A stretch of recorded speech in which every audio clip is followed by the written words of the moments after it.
berjumpa kembali bersama kakak. Nah, gimana kabarnya kalian hari ini? Semoga selalu sehat dan dalam lindungan Allah Subhanahu wa Ta'ala ya, amin. Nah, di video kali ini kakak akan melanjutkan mengenai materi himpunan, tetapi dengan sifat-sifat dari materi himpunan yang sudah kita belajar di video sebelumnya. Ada yang masih ingat kan? Nah, di video kemarin kan kita sudah belajar mengenai kardinalitas himpunan, himpunan bagian. Nah, di video kali ini kakak akan melanjutkan mengenai himpunan kuasa dan kesamaan dari dua himpunan.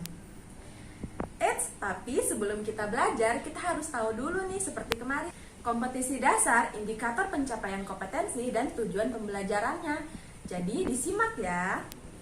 Kompetisi dasar 3.4 yang pertama yaitu menjelaskan himpunan bagian, himpunan kosong, komplemen himpunan, himpunan semesta, dan melakukan operasi biner dengan menggunakan masalah kontekstual. Untuk kompetisi dasar 4.4 yaitu menyelesaikan masalah kontekstual pada himpunan bagian, himpunan kosong, komplemen himpunan, himpunan semesta, dengan melakukan operasi biner pada himpunan. Nah itu ya untuk kompetisi dasarnya. Kita lanjut ke indikator pencapaian kompetensi, yaitu 3.4.9. Menjelaskan sifat-sifat dari himpunan. Nah, sifat-sifat dari himpunan itu ada kardinalitas himpunan, ada himpunan bagian, dan himpunan kuasa. Nah, di video kemarin kita sudah membahas mengenai kardinalitas himpunan dan himpunan bagian. Jadi, di video kali ini kakak akan menjelaskan mengenai kesamaan dua himpunan dan himpunan kuasa. Lanjut, untuk 3.4.10 yaitu menentukan sifat-sifat dari himpunan. Nah, sifat-sifat dari himpunan yang sudah tadi kakak jelaskan ya. Lanjut di indikator 4.4 yaitu menyelesaikan masalah kontekstual yang berkaitan dengan sifat-sifat dari materi himpunan. Nah, untuk tujuan pembelajarannya, yang pertama diharapkan siswa mampu untuk menyatakan suatu himpunan pada himpunan kuasa. Yang kedua, diharapkan siswa mampu untuk menyatakan kesamaan dari suatu himpunan. Yang ketiga, diharapkan siswa mampu untuk menyelesaikan masalah kontekstual yang berkaitan dengan kesamaan dua himpunan. Dan yang terakhir, diharapkan siswa mampu untuk menyelesaikan masalah kontekstual yang berkaitan dengan himpunan kuasa. Nah, untuk lebih jelasnya, simak video pembelajaran akan kakak paparkan berikut ini ya. Oke, kita akan membahas mengenai sifat-sifat dari materi himpunan. Untuk materi yang pertama, kita akan membahas mengenai himpunan kuasa. Dan materi yang kedua, kita akan membahas mengenai kesamaan dari dua himpunan. Ditonton ya. Kita masuk ke materi pertama. Himpunan kuasa. Apa itu himpunan kuasa? Disimak ya. Himpunan kuasa atau power set dari himpunan A adalah suatu himpunan yang elemennya merupakan semua himpunan bagian dari A, termasuk himpunan kosong dan himpunan A itu sendiri. Untuk notasinya, dia dilambangkan dengan P dalam kurung A.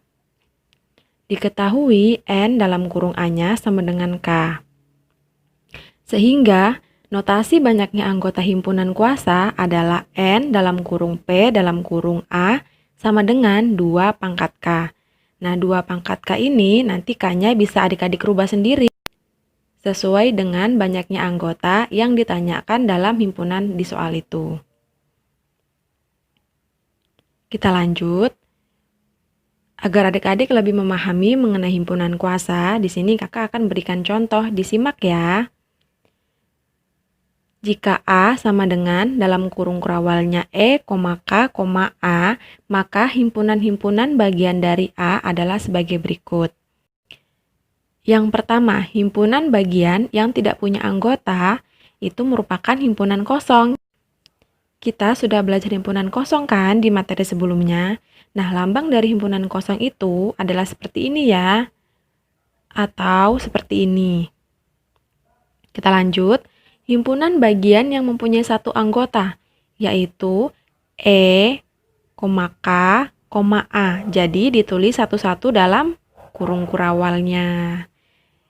Kita lanjut. Himpunan bagian yang mempunyai dua anggota adalah E, K, A, dan K, A. Jadi dalam kurung kurawalnya kita tulis dua anggota, yaitu terdiri dari E, K, sama A-nya. Yang ketiga, himpunan bagian yang mempunyai 3 anggota, yaitu E, K, A. Jadi kita tuliskan langsung 3 anggotanya. Sehingga himpunan-himpunan bagian tersebut dapat dihimpun menjadi sebuah himpunan baru, yaitu seperti ini ya. Dia terdiri dari himpunan kosong, himpunan 1 anggota, himpunan 2 anggota, dan himpunan 3 anggota. Jadi, himpunan kuasa itu dia mencangkup seluruh himpunan bagian yang disebutkan di slide samping ini. Himpunan seperti ini yang beranggotaan semua himpunan bagian dari suatu himpunan disebut sebagai himpunan kuasa. Jadi, dia ditulis dalam satu kurung kurawal. Dengan demikian, untuk himpunan A sama dengan E, K, A dapat dinyatakan sebagai berikut. Yang pertama, himpunan kuasa dari himpunan A itu adalah P dalam kurung A. Sudah tahu kan P dalam kurung A ini simbol dari apa? Benar, jadi itu merupakan simbol dari himpunan kuasa. Nah, himpunan kuasanya tadi kan kita sudah mengetahui kan, yaitu terdiri dari himpunan kosong, himpunan 1 anggota, himpunan 2 anggota, dan himpunan 3 anggota. Sehingga kita bisa langsung kasih masuk ke dalam satu kurung kurawalnya. Yang kedua, banyaknya anggota dari himpunan kuasa A adalah N dalam kurung P dalam kurung A sebanyak 8. Nah, 8 ini tinggal kita hitung aja apakah benar atau tidak. 1, 2, 3, 4, 5, 6, 7, 8. Jadi benar ya, banyaknya anggota himpunan dari A itu adalah sebanyak 8. Kita lanjut. Yang kedua, kita akan membahas mengenai kesamaan dua himpunan.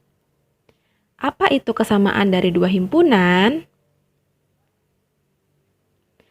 Kesamaan dua himpunan didapatkan jika A sama dengan B untuk setiap elemen A-nya merupakan elemen B dan sebaliknya setiap elemen B merupakan elemen A. Dipahami dulu ya pernyataan pertama ini. Sudah paham? Oke, kita lanjut ke pernyataan yang kedua. A sama dengan B jika A adalah bagian dari B dan B adalah himpunan bagian dari A. Jika tidak demikian, maka A-nya tidak sama dengan B. Sehingga kita dapatkan notasi A-nya sama dengan B jika dan hanya jika A-nya itu merupakan himpunan bagian dari B dan B-nya itu merupakan himpunan bagian dari A. Kita langsung masuk ke contohnya ya, biar adik-adik lebih memahaminya. Nah, untuk contoh yang pertama, jika A sama dengan 2, 4, 6 dan B-nya 4, 2, 6, maka A sama dengan B. Nah, paham? Kita lihat kembali ya untuk membuktikannya.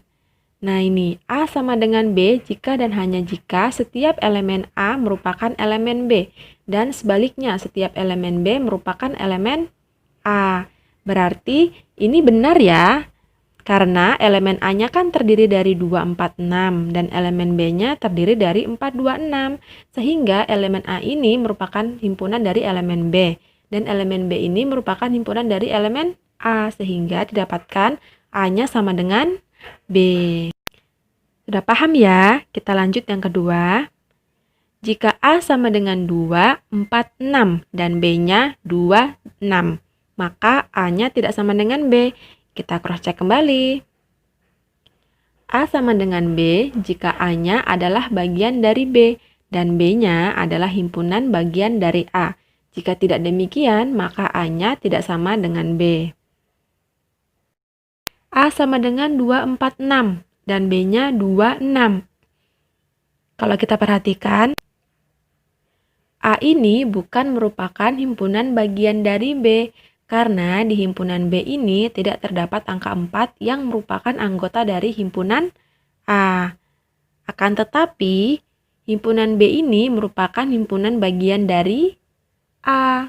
Karena 2 dan 6 ini termasuk anggota dari himpunan A. Maka, kita dapat simpulkan bahwa A-nya tidak sama dengan B. Oke, setelah kita belajar mengenai contoh soalnya, di sini kakak akan berikan tentang masalah kontekstual. Masalah kontekstual ini berisi soal cerita. Nah, ini soalnya ya, dipahami baik-baik. SMP Negeri 4 Merauke akan mempersiapkan 2 orang siswanya, Ningsi dan Taufan, untuk mengikuti Olimpiade Matematika SMP tingkat provinsi. Persyaratan untuk mengikuti Olimpiade adalah sekolah boleh mengirimkan 1 orang siswa atau lebih dan boleh tidak mengirimkan wakilnya untuk mengikuti Olimpiade tersebut. Nah, di sini pertanyaannya, berapa banyak cara yang dilakukan SMP Negeri 4 Merauke untuk mengirimkan wakilnya mengikuti Olimpiade Matematika tersebut? Nah, kita bahas ya. Yang pertama, banyak cara yang dilakukan SMP Negeri 4 Merauke dalam mengikuti Olimpiade Matematika tersebut adalah sebagai berikut. Cara yang pertama, tidak mengirimkan siswa mengikuti Olimpiade. Cara yang kedua, hanya mengirimkan Ningsi mengikuti Olimpiade. Cara yang ketiga, hanya mengirimkan Taufan mengikuti Olimpiade. Dan cara yang keempat, mengirimkan Ningsi dan Taufan secara bersama-sama mengikuti Olimpiade. Misalkan himpunan siswa yang akan dikirim mengikuti Olimpiade dari keempat cara pengiriman adalah, nah, ini cara yang pertama dan yang kedua. Himpunan B untuk cara pertama dan himpunan C untuk cara kedua. Sedangkan untuk himpunan D untuk cara ketiga dan himpunan E untuk cara keempat.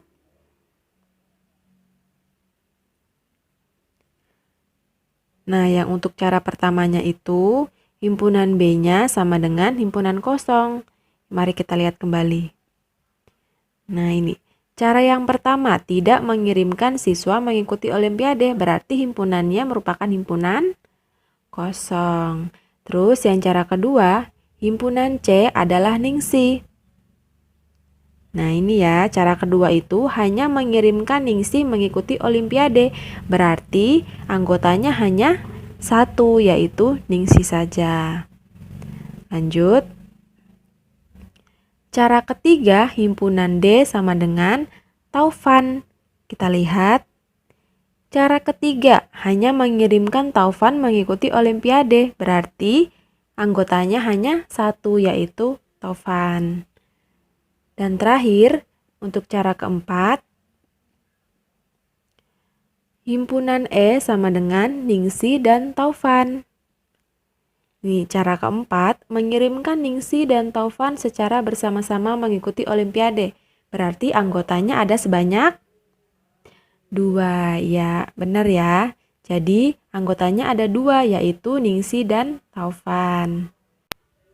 Jika A adalah himpunan siswa SMP Negeri 4 Merauke yang akan mengikuti Olimpiade Matematika tingkat provinsi, maka A-nya sama dengan Ningsi dan Taufan. Karena tadi di soalnya sudah disebutkan bahwa Ningsi dan Taufan akan mewakili SMP Negeri 4 untuk mengikuti Olimpiade Matematika tingkat provinsi. Nah, sehingga ada 4 cara pengiriman yang dapat dilakukan SMP Negeri 4 Merauke untuk mengikuti Olimpiade tingkat provinsi. Dengan demikian dapat dikatakan sebagai berikut. Himpunan B merupakan himpunan bagian dari A. Himpunan C merupakan himpunan bagian dari A. Himpunan D merupakan himpunan bagian dari A, dan himpunan E merupakan himpunan bagian dari A. Karena himpunan A ini merupakan himpunan siswa yang mengikuti Olimpiade itu. Dan himpunan itu berupa Ningsi dan Taufan. Jadi himpunan B, C, D, E merupakan anggota himpunan atau bagian dari himpunan A itu sendiri. Berdasarkan uraian di atas, maka anggota-anggota himpunan bagian dari A adalah, nah ini tadi kan kita sudah belajar sebelumnya mengenai himpunan kuasa kan. Nah, kalau himpunan kuasa itu semua anggotanya yang dari himpunan-himpunan bagian ini kita tuliskan menjadi 1 dalam kurung kurawal.